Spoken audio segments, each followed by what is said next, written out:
Nag-aagaw buhay na nga ang ama nga nito ni Gabo, kaya naman kinakailangan na nga niyang magdesisyon tungkol nga sa inalok sa kanya nito ni Tatang.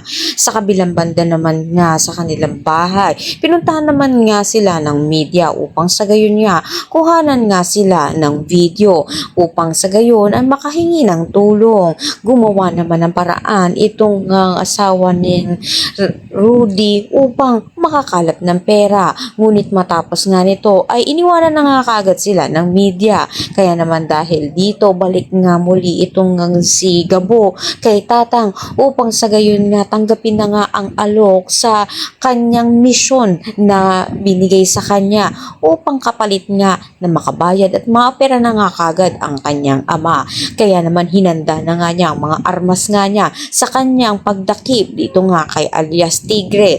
Sa kabilang grupo naman ito ni Samantha, ganito nga rin ang kanilang paghahanda na kung saan nga kinakailangan nga nila na madakip na ito ang pinakamalaking gold smuggler sa kanilang lugar upang sa gayon nga matigil na nga ang mga illegal na gawain nga nito. Kaya naman pakatutukan naman nga natin dito ang muli nga nilang salpukan dahil sa mahalagang misyon na ito. Ang lahat ng yan abangan natin. Maraming salamat sa iyong panood.